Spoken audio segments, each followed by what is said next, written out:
ಸುಮಾರು 2022ರಲ್ಲಿ ಬಹಳ ಸಾಲದಿಂದ ಒಂದು ಮಾನಸಿಕ ಸ್ಥಿತಿಗೆ ತಲುಪಿದ್ದೆ. ಬಿದಿನಗೆರೆ ಬಸವೇಶ್ವರ ಮಠ ಶನಿ ಮಹಾತ್ಮ ಟೆಂಪಲ್ ಒಂದು ಒಳ್ಳೆಯ ವಿಚಾರ ಕೇಳಿಕೊಂಡು ಈ ಶ್ರೀ ಡಾಕ್ಟರ್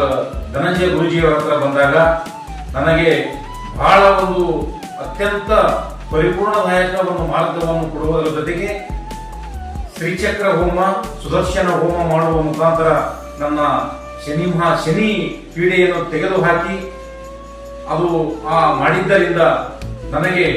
ಸಾಲ ಬಾಧೆಯಿಂದ ಹೊರಗೆ ಬರುವಂತ ಒಂದು ಅವಕಾಶ ಡಾಕ್ಟರ್ ಧನಂಜಯ ಗುರೂಜಿಯವರು ಮಾಡಿಕೊಟ್ಟಿದ್ದಾರೆ ಎಂದು ಈ ಸಂದರ್ಭದಲ್ಲಿ ಹೇಳಲಿಕ್ಕೆ ಇಷ್ಟಪಡ್ತೇನೆ. ಈ ಕ್ಷೇತ್ರ ಒಂದು ಅಂಜನಾ ಏನಿದೆಯಲ್ಲ, ಆ ಅಂಜನಾ ಮುಖಾಂತರ ಒಂದು ಭವಿಷ್ಯವನ್ನ, ಒಬ್ಬ ವ್ಯಕ್ತಿಯ ಭವಿಷ್ಯವನ್ನ ಅತ್ಯಂತ